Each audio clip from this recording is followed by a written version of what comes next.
Everything is going good. Why do I feel this uneasiness? My ambitions are changing.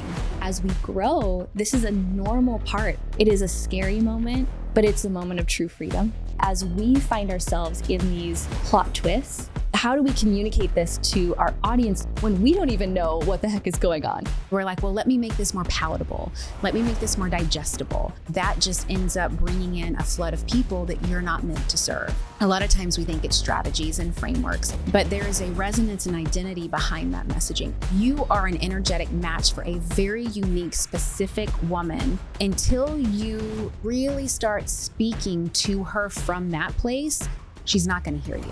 If someone is wanting to get really clear about the most effective messaging to help connect with the perfect person they're meant to serve, what are the first 3 steps you have them do? I think the first step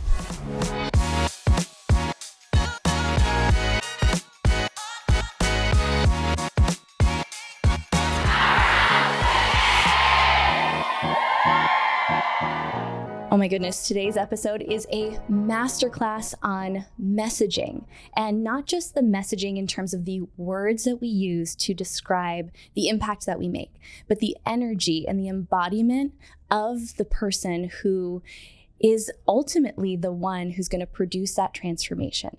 This episode blew my mind. I'm sitting down with Julie Solomon, who is not only a personal branding coach, she's a best-selling author.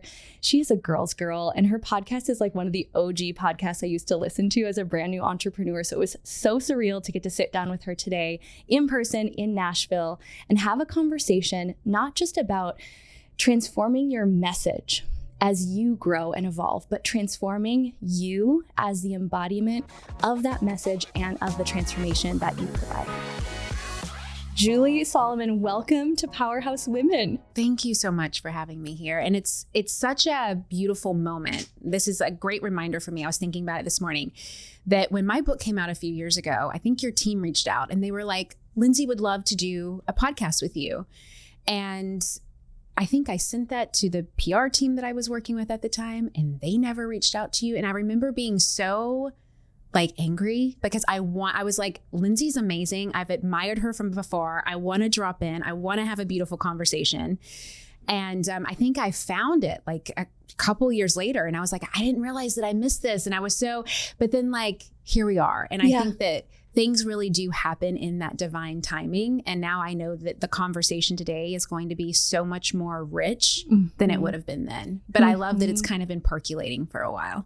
And that's something I was just saying to Natalie on my team this morning about the timing of things with people in the industry. You know, we sort of run in similar overlapping circles, and I always know that the connections are going to happen when they're meant to, and you never know why it didn't happen in another season. So anyone who's listening to this, who's really attached, I got to connect with this person, or I have to make this happen, I think that's a perfect place to start, because we were even talking before we turned on the mics about just the season that we're both in, really being asked on such a deep level to surrender to the plan that we cannot see. Is that something that's been easy for you? Or like me, I'm a Capricorn. So yeah, have you struggled with that? 1,000,000%. So I'm a Leo. So the thing with Leos is we want what we want when we want it, and most of the time we get it. So when we don't, it is a major point of friction. And to give you a quick background, I started my career in publicity. I moved to New York fresh out of college, never been there, no job, hustled my way to working for a top PR agency, learned a lot. That was back in 2007. Transitioned into the online space in 2016 and kind of brought my wisdom of PR and communications and marketing onto the online sector. So now I get to work with brilliant online coaches and service providers and educators on their messaging and their marketing. And that started in 2016. My business has definitely evolved since then. I can't believe it was 9 years ago. Isn't that wild? It is wild. And through the evolution of that, I really, over the last 12 to 18 months, I think I turned 40 in August as well. And I think that is such a critical point, because that was when everything for me really started to get a little shaky. Yep. Yeah. So it was I'd been doing the business for a while. I have a very, strong background. Everything is going good. So it's like, why do I feel this uneasiness and this unsettling? And when I started to get really quiet with myself about a year before I turned 40, and then all of last year, and even still, I'm still in it. I can still feel the residue of it. The thing that was so clear to me is that my ambitions are changing. That part. And for someone like me who so much of my life and so much of my drive for success and so much of my drive for wanting to create impact and wanting to leave a legacy has been to prove to myself and to be ambitious enough and to be worthy enough that I can make it happen. So if that goes away, then what does that mean? And so it's been this really beautiful unfolding, unraveling, and this such a new deep layer of trust into not making that mean something about me, but also letting it reveal to me what that next level and layer of my work and my legacy truly is. And so it's much less about performance, which is a lot of what it was when I first started in the online space and that proving energy, and much more about presence and resonance and the identity of who I am at a soul level and letting that carry out. Yeah, I resonate with that so much. Do you think there is a purpose to the season of performance? Absolutely. I think from my own experience, the purpose of my season of performance was to show myself that I could do it, show myself that I was capable, but also at the same time showing me that my worthiness and my ability to do whatever that was not contingent on the performance. So I had to kind of go through it and experience it to then really understand that it's an inside job. You know, performance can be fun. It can be beautiful. We all need it. I think the ego kind of needs it, that the positive sides of the ego needs that. If you're someone who you're dynamic, you love to speak, you love to be on stage, you're that way. I mean, performance is also part of how we share our gifts with the world, but performative is different than that embodied articulation of that performance. And so I think I had to kind of go through it, check some boxes off, and really root into, okay, now what's changed really at the root of it? That I think was the purpose for me, is helping me find my way back to that core true identity and legacy that I'm meant to share. That's so beautifully said. And I agree. I think about that a lot, about the contrast and how valuable that has been. But I want to know, for you, was there a catalyst moment where you realized you could no longer operate that way? Or was it a slow realization? How did that show up for you? Yeah, so I've had a few of those rock bottom moments, and a lot of them have related to money.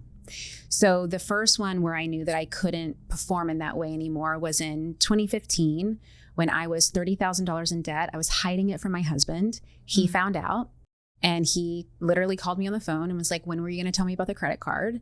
And I had that rock bottom come to Jesus moment that I could not keep living this gambler's lie and this fake facade of like, oh, this cash windfall is just going to come in. I'm going to pay the whole thing off and he's not going to find out. So that was my first reckoning of this version of me that was not living to the true identity of what I was meant to do. And then that set me on the path of starting the business that I have now. So that was the catalyst that really drove that ambition to prove that I was so much more than that version of me. And then I was very successful, and I built a multi-seven-figure business. I paid off the debt in one fell swoop. I was like, see, I can do it all. But then there was just this layer from that. And I think it was really around the time, or probably a little bit after COVID. I always share in this industry, in the online industry, there was a pre-COVID era and there was a post-COVID era. And for me, I moved across the country. I had my second child, my daughter, and COVID hit at the same time. And so it was this reckoning of, who am I now in this new place? And who do I want to be? And how do I want to lead? And how do I want to serve? And what I came to find kind of during that season, and to be honest, Lindsay, the residue kind of that time over the last several years, it's still kind of percolated, of me dropping in and deepening in to who I truly am. What are my true gifts, and who am I really meant to serve? Because that pre-COVID online business Julie was just kind of serving who she could serve so that she could make the sales and have the 7-figure launch and the da-da-da-da-das. And I served them well, but it wasn't matching the deepening of my own brilliance and my own identity. And so it was it wasn't this massive rock bottom moment, but it was these moments since 2021 that have just been, kind of a soft pillow that I keep landing on. I'm like, okay, I've got to go deeper. I've got to peel the onion back more. I've got to see what this is. And I finally drew a line in the sand. It was probably early last year that I was done with just kind of tolerating a lot of things, let some team members go, raise prices in certain areas that I needed to raise, and allowed myself to finally just outgrow the people that I was never meant to serve. I wasn't doing them any kind of service by trying to force that solution. Yeah.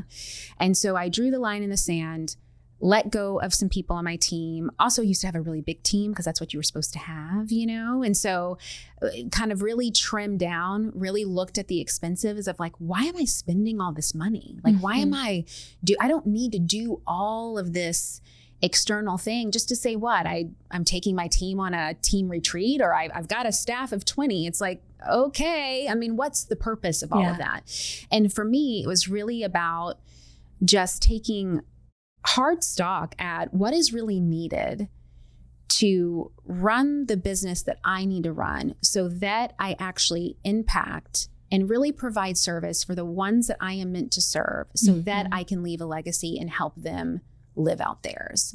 And so it was a lot of undoing and a lot of unraveling and a lot of really harsh and shift changes that needed to happen within me first. I could see it. The writings were on the wall for a long time, but I didn't trust it. I didn't want to know if I could believe it. And when I finally started to draw that line in the sand and start making some of those harder decisions, then it was like my reality started to catch up a little bit more to what I was saying that I wanted out of life. I want to take a moment and honor you and honor the courage that it takes to take those actions. Because it is one thing to be aware. It's another to take the action consistent with it, especially when you've built a public image on this identity that at one point was honest and authentic, right? Only to realize that as we grow, this is a normal part. And I don't think we hear it talked about as much as we probably could because it is a scary moment, but it's a moment of true freedom. Yeah. What was the hardest part for you about this journey of coming home to this most authentic version of you right now?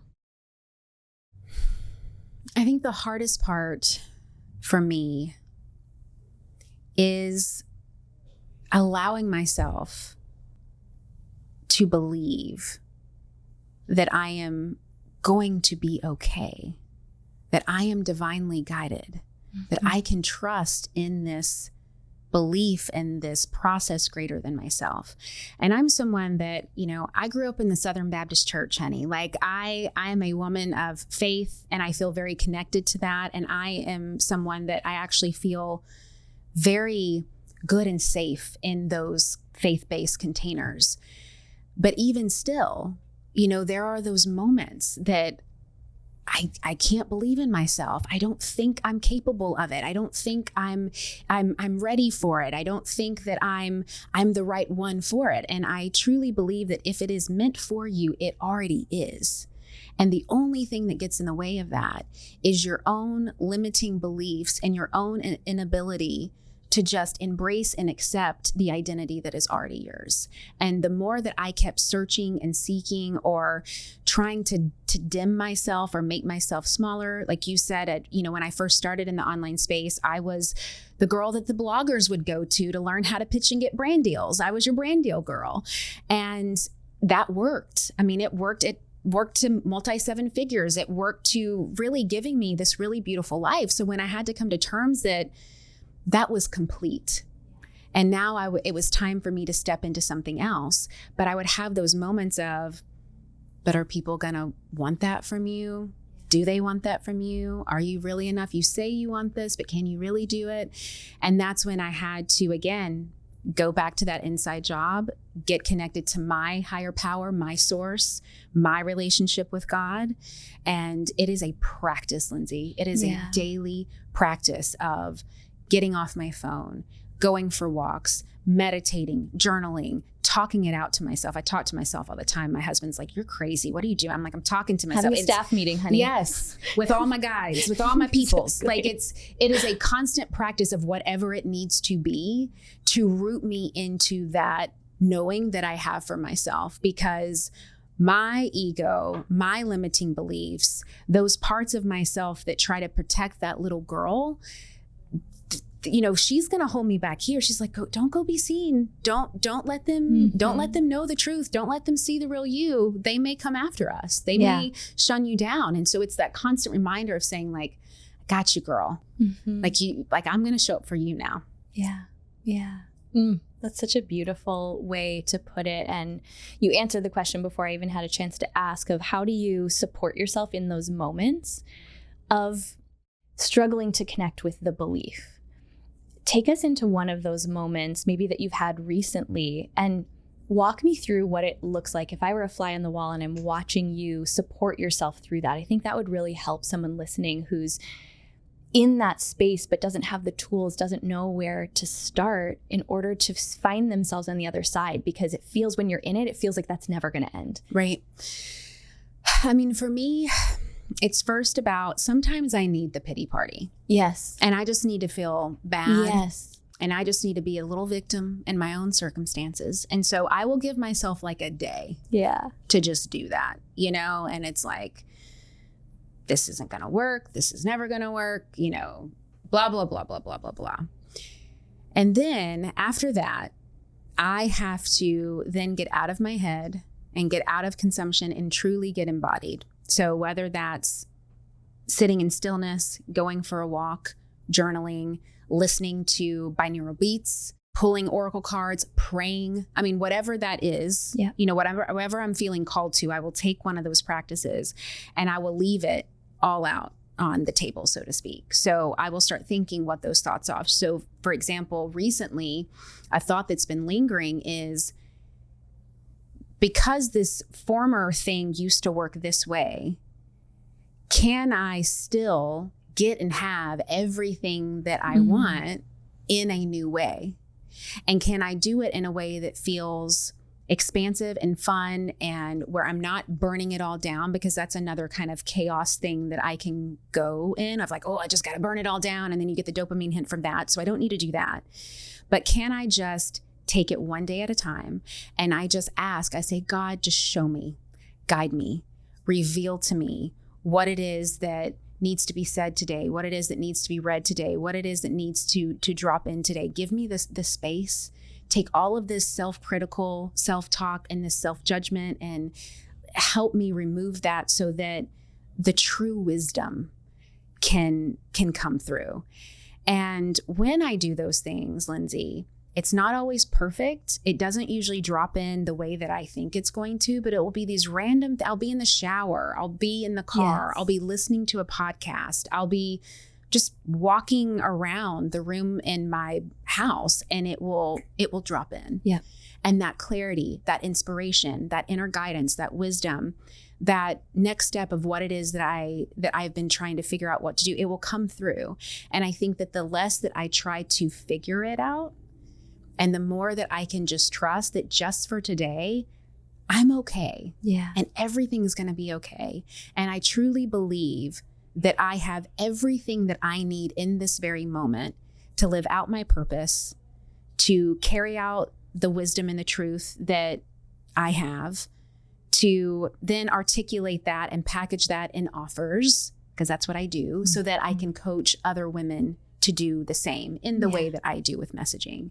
And when I really root into that knowing, it just kind of helps me let myself off the hook. It doesn't always give me the answers right when I wish I could have them, but it just allows me to surrender and release a little bit so that those magical moments can come in. Have you found that the more you aligned with the intuitive pings that say, go in this direction, close down this offer, the more you take those actions that are aligned with the intuition that you're getting, I think that's where the synchronicities happen. I think God gives us just like a little breadcrumb to be like, keep going. And it's not guaranteed, and they almost never come immediately after. Now I'm to the point where I'm I'm conditioned to look for the miracle right after I take the bold action. And then it's like, no, it's not going to come. But I think that's the part I realized. I was waiting for the certainty before I ever jumped off the cliff or even just took the next little baby step. But then on the other side, when I get it, I realize why it wouldn't have required faith if I had the certainty to take the action. And it's this dance of deepening that trust that is it's such a spiritual experience. This is why I love entrepreneurship, because it really is. It's personal development disguised as a financial opportunity. Right. Just makes us become these versions of, I never would have become this version of myself had I not been driven by these external desires. So I love how you just shared that so beautifully. And it makes me think about, you are really known for messaging. And I think that can be something kind of tricky as we find ourselves in these plot twists. How the heck do we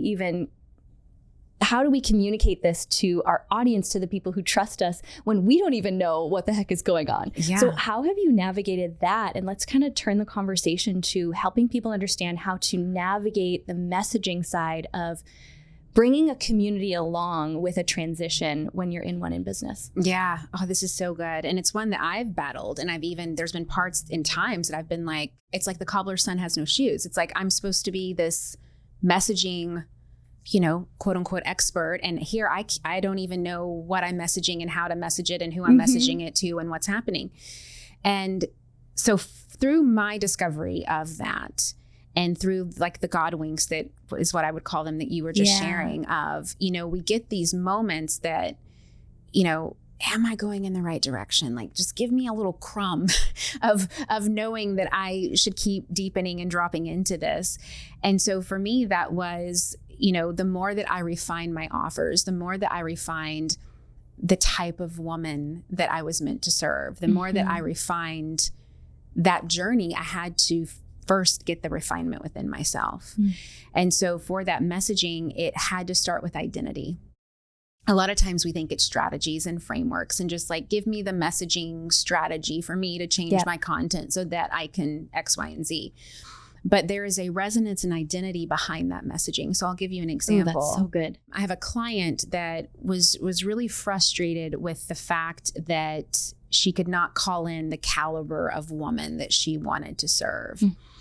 And when we really got to the root of it, and I was looking at her messaging, and I'm like, there's probably some strategic nuances that we can talk about here, but the way that the weight of this message feels like you are talking to a freebie fan who has never invested in themselves before and is just at no place, not that there's anything wrong with it, but they're just not there yet. They're at no place, mind, body, and spirit, to invest at the level of identity in which you're telling me that you're wanting them to invest in.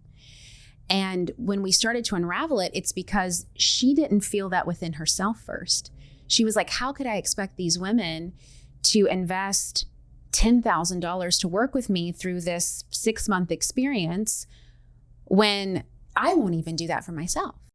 I don't even have the courage. I don't even believe in myself enough to call that in, to claim that. And so it's these clear nuances of your identity, of who you really are. You've either become that or you haven't yet. Yes. But it's still who you really are. Yes. So who do you need to become to make this message and the purpose and the weight and the richness of what is behind this message, not just land, but actually energetically resonate to the core, visceral, tingly feelings of your ideal client. And that comes from embodied identity and resonance first. And so that is always the first step that I work with. And with a lot of women that come to me, Lindsay, I mean, they're very successful women. They're six-figure, multi-six-figure women, some seven-figure women. They are women who, they're good writers. You know, they know how to write. They know how to speak. They speak on stages. They do podcasts. That some of them have written books. I mean, these are very qualified, sophisticated, brilliant women. And it is another deepening of that identity so that they can position their energy, their offers, their messaging, and everything that connects to that to the woman that needs it the most.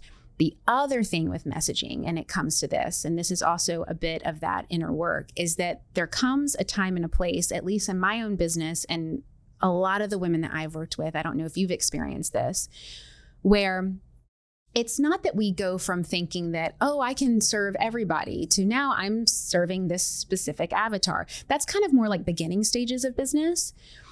It's deeper than that. I think that as you grow and as you evolve, yes, there may be an avatar type that you're serving, but there are deeper embodied markers to that person that is going to resonate with your identity and where you're going so that you can also support her in where she's going. And so it's more than just a niche. It's more than just the psychographics of a type of avatar. It's truly like you are an energetic match for a very unique, specific woman who is in a very unique, specific phase of a greater journey. And until you accept that, and really start speaking to her from that place, she's not going to hear you. Yes. It's kind of like your radio dialed is completely tuned into a different frequency. Yeah. And so that's the other big thing, is that a lot of times my clients will tell me, well, this is the woman that I serve. But then I'll go and I'll look at their offers and I'll look at the messaging and I'll even kind of look at some of the women that they're calling in. And I'm like, oh, this is why it feels so heavy for you. This is why you feel like, you know, you're having to push a boulder up a hill with these clients. This is why you feel like some clients feel ungrateful, or just it feels like this really heavy energetic exchange to work with these clients, because these are not your divine right clients. Yeah. Your divine right clients are over here. But because you don't believe and trust that you are truly ready to serve them, the messaging wires are getting crossed. And so that's kind of another little piece to it. And then once we clear out that clutter, we get to the strategy. I have never heard someone so brilliantly describe how messaging actually works. Well, thank you. I mean, I knew you were brilliant, but like the way you put that resonates so deeply, because it could be the perfect words. It does not matter. It doesn't matter. ChatGPT could write the perfect sales page. Perfect offer. And that's perfect price point. It's what's so maddening is when, so I want to go deeper on this, because for the woman listening who's like, but my offer makes sense. I know it's what she wants, and it's not connecting. Yeah. Who's maybe now realizing, okay, maybe it's this identity piece that I've stepped over. Where does she start to become an energetic match? So her words resonate so far beyond just the words. It's the energy of the words that connect right to the soul of the person she wants to serve. Yeah. So for me, that identity piece and that embodiment piece comes from that inner knowing, and comes from you being radically honest with yourself about who your offer is meant to serve at the most premium, juiciest, sophisticated level. So this is not about watering down your words. I hear that a lot from clients of, oh, I'm just too esoteric. I'm too deep. I'm too soul led. And it's like, this is not about dumbing down your messaging. Yeah. This is about signaling that depth and that deepening to that specific type of person. I think that we have been taught and told for a long time about the volume game and the numbers and, virality and, getting thousands of people into your training and having thousands of people do this and tens of thousands. It's like we forget the power of, what if you had 10 of the most premium clients that came to you and said, I want to pay you $150,000 this year to work with me. and 10 of them paid you $150,000. That's what I mean. And not to mean that you have to have an offer that's at $150,000, but that is the energetic exchange of the value that they feel from you based on how you show up, how you lead, and how you embody the messaging that you are actually sharing. So and when I say that to people, they're like, oh, wow, that sounds like in some ways it would be a lot easier and a lot freeing, because I'm not sitting here trying to play this, like I'm trying to get thousands of people into this thing, right? When it's like, or maybe I just need to really root in to talk to just the 10 women that see the value, get what I am trying to do so much, like they are meant for me. Yeah. And those are the women that I serve. And then watch that compound. Yeah. So that's the first kind of, homework they could do. Like if it was just 10 of your most premium prime customers, what would the conversations look like? Another thing that I'll tell my clients, I'm like, I want you to be really honest. I want you to go and I want you to look at your offers or your offer. I want you to go and look at the content that you're creating. And I want you to go and just kind of look at like what's happening behind the paywall, right? In your community, in the portal, in the curriculum. And if there's any tinge of it, that if you were being really honest with yourself, if you asked yourself, if my most premium client saw this, read this, or heard this, I would cringe a little bit. That is your sign that you are not in alignment for what you say you want, for who you say you want to serve, and it's not in alignment with how you are currently messaging it out. So the cringe test is another really good one to kind of tap into and to really see if if it's in that alignment. So I like to go from macro to micro and getting really clear on, if I had 10 of the most premium, amazing clients, what would we be working on? What would that energetic exchange look like? What would the conversations be like? What would the access be?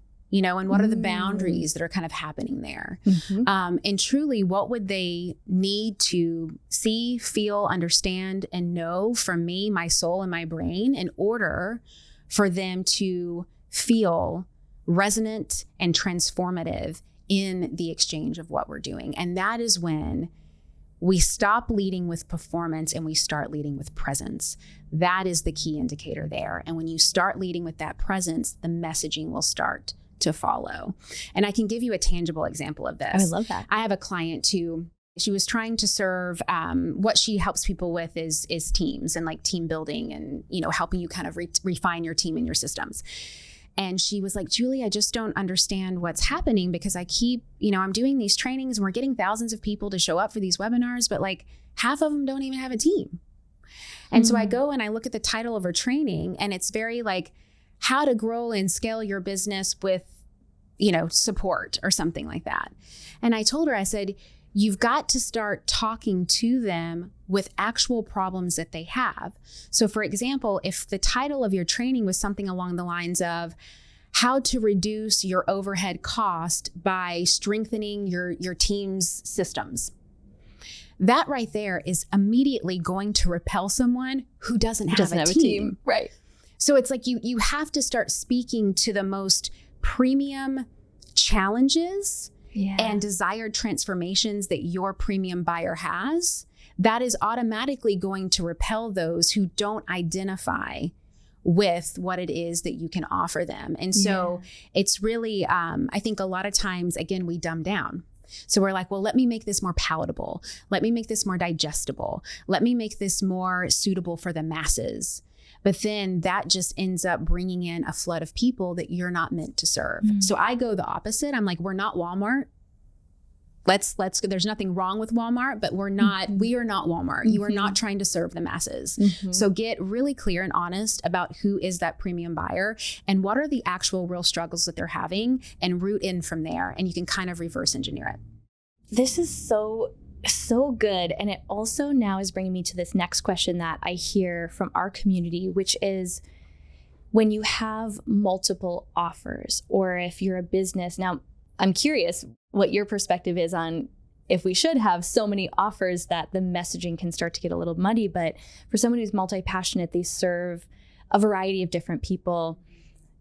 How do they get clear? Does it start with getting really clear about like that top tier, the premium offer, and letting it trickle down from there? Because that can often be a big a big barrier if I don't feel like I'm consistent across the board with any of my messaging. And now I have multiple offers that I'm supporting. Right. And then multiple people needing different things. Yeah, different versions of me. Yeah. So my thought, and people don't have to agree with this or not, I have clients that have lots of offers and I have clients that have one. The amount of offers to me is not the focus. The focus is the intention behind that. So the way that I look at this is that every premium buyer is going on a journey, and there are different places along that journey that you could, if you wanted to, choose to support them or not.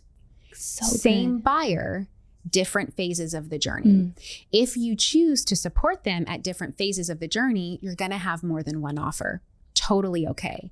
What you've got to make sure is that the offers correlate with the different phases of that journey that single type of buyer is going to have. That is what keeps us from having different types of buyers. We have one buyer, they're just in different phases of the buyer journey. So good. But if you do choose to do that, which there's nothing wrong with that, you also have to understand that there's going to be some phases that are more sophisticated than others. So if you're choosing to serve different phases of a buyer, there's going to be more of a beginner phase, and then there's going to be more of a building phase, and then there's going to be more of a scaling phase, and then there's going to be more of a legacy phase. So you have to be okay with serving all of those different phases of that buyer. Yeah. Where people kind of get tripped up is that they think they're serving the same buyer at different phases, but they're not. They're actually serving many different types of buyers. And that can get very confusing, not just for you, but for your messaging and for people on the outside looking in. Yeah. So that is where a lot of confusion starts. Or what happens is someone's like, yeah, that's what my offers do. They support women at different phases of their journey. But if they're being really honest with themselves, in the same breath, they'll say something to me like, yeah, but I don't want to support newbies. Well, then why do you have a course on list building if you don't want to support newbies? So good. Or why do you have a course on getting started and growing your following if you don't want to support newbies? So you have to be really honest with, do I truly want to serve all the phases that I'm currently serving now? Only you can make that decision. Yeah. And then the other thing that comes up, which this has nothing to do with buyer phases or journey at all, but it's more about the woman who says to herself, and this is true, I'm multi-passionate, right? I'm an artist. I'm a creative. You're not going to put baby in a box, and I get that. I'm a manifester. Right. Human design. Yes. I'm a manifesting generator. Like I need to feel lit up all times of the day. I get that. And there's a difference between passions and passions we monetize. Yeah. There's a difference between hobbies and things we monetize. And there's this really beautiful sweet spot. And again, only you can, it's not even about being honest with yourself. It's about accepting it. Only you can accept this. There is always going to be a sweet spot, no matter how many offers it is, of what you do really well, that you also enjoy enough to get up every day to do, that someone would happily pay you for. Happily is the key word there. Happily pay you for. We can't be exceptional at everything. And so only you can get, and you may know that if you're being really honest, because I'll have people that come to me, oh, I'm passionate about this and that. And, and it's like, be passionate, but only you can decide to accept the fact that there's only going to probably be one to a few things that you're exceptional at, that you enjoy enough to do every day, that someone would happily pay you for. That's so good as a place to refine, especially if someone has gotten to the point where they realize, I don't, just like we started talking about, maybe I don't want to be running the business the way that I want to. I built it this way, and now I realize I want to come back to the core of who I am and what I'm supposed to do. So let's kind of jump to the beginning. If someone is wanting to get really clear about the most effective messaging to help connect with the perfect person they're meant to serve, what are the first 3 steps you have them do? It's a great question. So for that clarity piece, and this is whether you are new or whether you have been doing this for a long time and you are at that crossroads of refinement, I think the first step for me really, and what I really try to support my clients through is getting clear about kind of what I just mentioned. Like, here are all the options. Here are all the offers. Here are all the avenues of which you could serve. Which one truly, currently, does your clients get the most benefit from? Like when you're really being honest with yourself and you're thinking about how you work, again, I work with a lot of coaches. So maybe you're on a coaching call and it feels light and it feels transformative and people are getting results. Like, which one is that, or what is that? And that's kind of the first step to kind of know the direction that you're needing to take, versus which one feels heavy, which one feels, clunky. Are there points in the messaging, points in your content, ways in which you're showing up online that you're not allowing yourself to be fully expressed? What is that? So we've got to kind of get clear on those pieces first to see, like, where are you not fully expressed? Where are you holding yourself back? And where are you maybe carrying a bunch of baggage and luggage out of, this idea of, people pleasing, or fear of outgrowing people, or fear of truly trusting that I'm evolving and letting that take its place. Yeah. So I think that's really kind of actually step one and step two.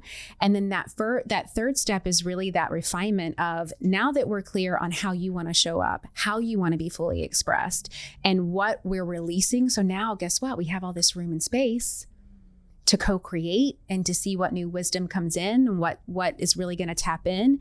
What does that woman need to hear from you? And this takes a lot of really knowing your ideal client inside out. And for the majority of my clients, even if they maybe fear that they don't know them as well as they think they do, a lot of times they don't give themselves enough credit, because usually their client is either a former version of them, but more importantly, I think it is a mutual version of where they are also rising to. And that identity. I think that like attracts like. Yeah. And so it's not like, oh, the version of me 10 years ago. I mean, that may be, but for most of the women that I work with, it's more about that match of, actually, this is who I am now, and this is where I'm going, and this is how I'm showing up and leading. And I want to cultivate a community of other women that are in a very similar place and space and energetic field, so we can grow and cultivate together more powerfully. And so I like to start more from those kinds of 3 steps. And then once we have that clear, we can start really talking to where she's at right now, mirroring back those identity markers, and not just talking about features and benefits and solutions and outcomes. It's more about, what is the identity that I am helping her transform into? Yes. And what does that look like? And what does that feel like? And how does that show up in her life day to day? Yeah. Oh, that's so good. Okay. So for the people who are like screaming at us that are like, talk about the strategy. Okay. We hear you. Yes. We love the strategy girlies. Let's give them just like a little something. Like, a little, okay. They're like, okay, I know who this woman is. I know the transformation she wants from me.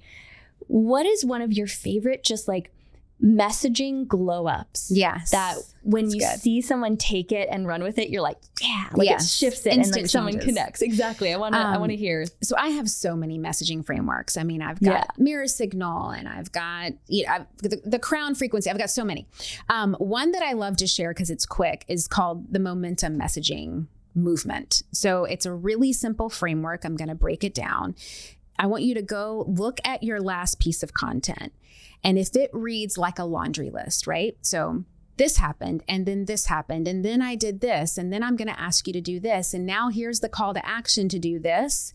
That is what is causing people to scroll right past your content. And the reason why is that there's no energy and there's no emotion in that piece of content that is actually gravitating them in to create momentum and movement. So we've actually got to do that.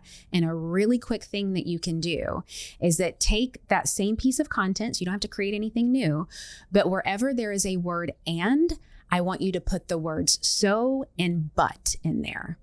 These are called "so but" transitions that actually create forward movement. It's actually a storytelling strategy, but it's what creates forward movement and story.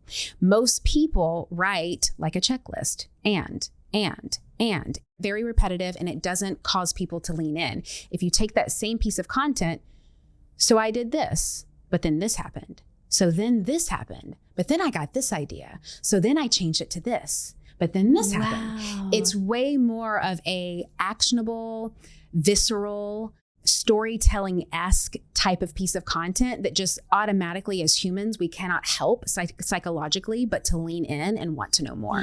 So whenever my clients just change the nuances of that, they immediately see more engagement in their content, more intrigue, more people asking questions, more people opting into their mini chat or to book a call or what have you. So that's just like a really quick macro strategy that I can share. So good. Replacing and with so and but. Even as you were giving that example, I noticed like how much more engaged I was, and you weren't even telling a full story.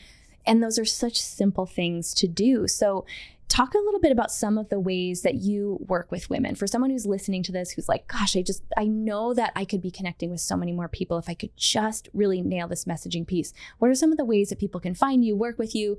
I mean, you have your podcast, your book, you have so many resources, but where are some of your favorite places to play? Yeah. So thank you for asking. I serve women best who are at typically that low six-figure mark to multi-six-figure mark. And they are trying to reach whatever level of sustainability means to them. For some women, that's seven figures. For some women, it's not. It's just, what does sustainability mean to you? So I'm best served at a woman that's kind of already, she has a proven offer. It's already been validated in the marketplace. She's already been able to sell, but she is ready for transformative refinement and expansion. And that's where I come in. I help women really go from good and solid to exceptional and transformative. That's always my goal. And the space in which, the niche in which I serve best is online coaches, online educators, course creators, anyone that has a curriculum-based model, and online service providers. I don't work with realtors. I don't work with network marketers. I don't work with bloggers. I don't work with product-based businesses. And that's just because that is not where my zone of genius is best used. I've been there. I've tried it. I've gotten honest with myself. I know the lane that I need to be you're in. living exactly what we talked about earlier. Yes. Yeah. So that is who I serve. And that, just from a tangible place, that's kind of where she's at in business. But more importantly, she comes to me when she is ready for true embodied transformation. It's not just, hey, Julie, can I get your brain on my content? And let's add some so-but transitions in my copy. It's, I have now surpassed the voice that I used to use. And I am calling in this new identity and this new voice that is going to lead me to my next level of legacy. And I know who I'm speaking to, but I don't know how to call her in. Can you help me with that? And if it's that deeper resonance, that's when you come to me. And I've got my main program that I have is my accelerator program. And it's a 4-month high touch, one-on-one and small group coaching container where we really work on a lot of this. I also do take on kind of higher level VIP clients sometimes throughout the year. And then I have a course. If someone is like, I want to self-study and I want to get in and learn these frameworks and get out, I have a course called the Brand Accelerator that gives you a lot of the messaging kind of strategies and components. But if you want more of that embodied support, that would be some of the higher level work that I do. And I spend most of my time on Instagram. So that's where you will find me. And I'm at Jules Solomon. So that's JULSSOLOMON. And then my podcast that you mentioned, thanks for mentioning that, is the Influencer Podcast. I drop an episode every Wednesday. So you will see or hear that there. It's on YouTube or wherever you love to listen to podcasts. And then my website, if you just want to learn more about me, is juliesolomon.net. But there is going to be a link that we're sharing with your community that you're going to have in the show notes. Amazing. juliesolomon.net/powerhouse. That's going to take you to a form that you can fill out if you're just curious and you want to know, like, this is where I'm at. And do you have something that fits where I'm at? And I'm kind of vibing with what you're sharing. So that would probably be the easiest route to take as well. Oh, that's so generous. Thanks for making it easy for us. Oh, and your podcast is so good. That was like one of the OG podcasts I used to listen to. Thank you. Newbie entrepreneur. I know. I have dropped an episode every Wednesday since 2017. Yeah. That's probably when I started listening to it. Yeah. Old school. Oh, here we are. But I love it. And here we are. This has been so much fun. I could really talk to you for hours. I feel like just the season that you're in is so resonant with what I know a lot of women in the community are going through. And to be able to pair that with very tactical strategies for how to bring our business along with us is so refreshing, because the truth that I've learned since, if I look back at 2017 when I was starting Powerhouse Women, and the season before that when I was a network marketer, and all the transitions and evolutions that I've had, the thing I've always given myself permission to do is evolve. And I've trusted that the people who are going to come with me are meant to. And I've probably fumbled my way through how to message that and how to correctly invite them. But I think the thing I've always done well is I've always focused more on the embodiment and the identity of it. That I just trust that people are going to feel my energy even more than if I'm saying the right words. But I also have that part of me that like really wants to become an effective communicator and know that I'm communicating in a way that is giving the right women who I'm meant to serve the ability to be a part of what I'm doing. And I'm just so grateful for you. I'm grateful for the work that you do, and honor the journey that you've been on to become this version of yourself. Well, thank you for that. And I just want to mirror that back to you. I'm so grateful that you care enough. I mean, care is a big part of the work that I know we both do. Yeah. And that you truly care. You care about your people. You care about your community. You know, we were at a dinner several months ago and had a conversation about that. And just that is where you shine. And women love to be in your presence, and they love to be in the room that you're in. And that is because of your energy and what you embody. So thank you for just being that living legacy of a powerhouse woman, and being able to see that in so many others of us as well. Well, I have one final question, and this is a fun one in the season that you've been in. It's an opportunity to pause and acknowledge yourself, something that I don't often do enough, especially in those micro moments where I'm like, oh, I really showed up in a different way. I really broke that pattern. I really didn't self-abandon in that situation where I could have. And it can be anything big or small. We just call it a powerhouse moment. But I ask every guest to reflect and share one with us and celebrate themselves, because it's an opportunity for everyone listening to pause and do the same.